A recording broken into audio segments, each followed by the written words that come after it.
Welcome everyone. Video start करेंगे the beast Brock Lesnar के साथ। रिपोर्ट्स आ रही हैं कि ब्रॉक लेसनर डब्ल्यूडब्ल्यूई फैंस को सरप्राइज दे सकते हैं। वो कैसे? आपको याद होगा कि लास्ट वीक स्मैकडाउन के एंड में जब जॉन सीना बैक स्टेज के ऊपर जा रहे थे तो एकदम से जनरल मैनेजर निक ऑल्डिस जॉन सीना के पास भागते आए और इन्होंने बोला कि ब्रॉक लेसनर ने एक मैसेज भेजा है। जब ये कुछ बोलने ही वाले थे तो फिर लोगन पॉल की एंट्री हो गई और इन्होंने जॉन सीना को जोरदार पंच मारा और जॉन सीना गिर गए फ्लोर के ऊपर और जो ब्रॉक लेसनर की बात थी वो अधूरी रह गई। आखिर ये बात क्या हो सकती है? ज़हन तो यही चाहता है कि शायद ब्रॉक लेसनर ने जॉन सीना को ये मैसेज देना हो कि जब क्लैश इन पेरिस में John Cena versus Logan Paul का मैच होगा तो ये भी बिल्डिंग में मौजूद होंगे। तो अगर तो ऐसा हुआ तो ये फैंस को किसी भी तरह सरप्राइज दे सकते हैं, चाहे ये बैक स्टेज पे दे या फिर रिंग के अंदर आकर। क्वाइट पॉसिबल लग रहा है कि मैच के बाद ये लोगन पॉल को F5 डिलीवर कर सकते हैं और उसके बाद जॉन सीना की भी बैंड बजा सकते हैं और ये इनका आने वाले मैच के लिए बिल्डअप हो सकता है। तो this is just a prediction, serious नहीं लेना, कुछ भी हो सकता है।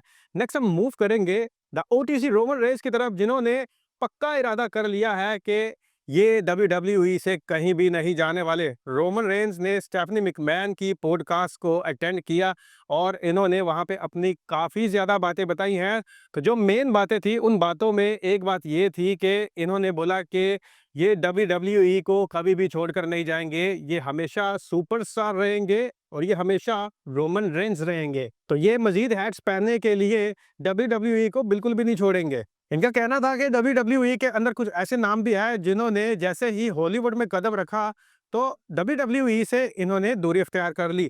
लेकिन मेरी तरफ ये स्टोरी बिल्कुल अलग होगी। मैं हॉलीवुड और WWE दोनों को साथ लेके चलूंगा और आई होप WWE में ऐसा करने वाला मैं पहला बंदा हूंगा। इसके अलावा स्टेफनी मैकमैन और रोमन रेंज के दरमियान 2014 के उस सेगमेंट की बात भी छिड़ गई जब स्टेफनी मैकमैन ने रोमन रेंज को 10 से 15 लगातार थप्पड़ मारे थे और रोमन रेंज ने आज तकरीबन 10 साल बाद 10 या 11 साल बाद रिवील कर दिया है कि तब स्टेफनी मैकमैन के थप्पड़ों की वजह से इनके कान का एयर ड्रम फट गया था। तो स्टेफनी मैकमैन में पास में भी काफ़ी सुपरस्टार्स को थप्पड़ मारे हैं और इनका हाथ अब काफ़ी ज़्यादा भारी हो चुका है उम्र के साथ साथ। तो नेक्स्ट हम बात करेंगे द वाइट सिक्स की। तो ये रिपोर्ट्स के मुताबिक WWE की हेडलाइंस में आने वाले हैं। रिपोर्ट तो ये आई थी कि वाइट सिक्स का पंगा अब होगा सोलो सिकावा की MFT के साथ, लेकिन इसके बाद और रिपोर्ट्स भी आ चुकी है इनकी तरफ WWE टाइटल्स भी निछावर कर सकती है। एक मेन टाइटल तो कंफर्म हो चुका है कि ये जा सकता है वाइट सिक्स की तरफ और ये किस मेंबर पे जाएगा? वो है फीमेल सुपरस्टार निक्की क्रॉस। इनको नवाजा जा सकता है वुमेन US टाइटल के साथ और उसके बाद MFT के साथ तो द वाइट सिक्स का पंगा पड़ना ही है। तो कोई पता नहीं कि अंकल हाउडी शायद सोलो सिकावा का US टाइटल ले उड़े।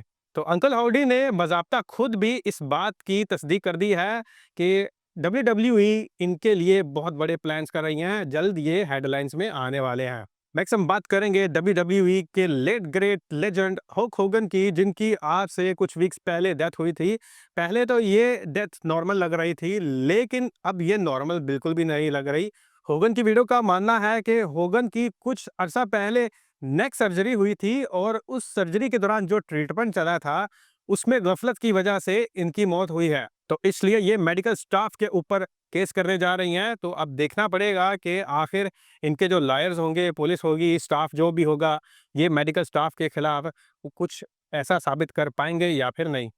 नेक्स्ट हम बात करेंगे WWE and ECW legend Taz की, जो कि अभी AEW में होते हैं। रिपोर्ट्स के मुताबिक इनको ECW के द 2300 अरीना की तरफ से हॉल ऑफ फेम में इंडक्ट किया जा सकता है और ये वो अरीना है जिसमें ECW रेसलिंग होती थी 90s में और टैज उस वक्त के हीरो थे। तो AEW कल्यूजन की सेरेमनी के दौरान इनको ये एजाज दिया जा सकता है। तो दैट्स इट, आज के लिए इतना ही। आपकी इस सब को लेके क्या राय है कमेंट बॉक्स में ज़रूर शेयर कीजिए। मिलते हैं अगले वीडियो में। See you next time.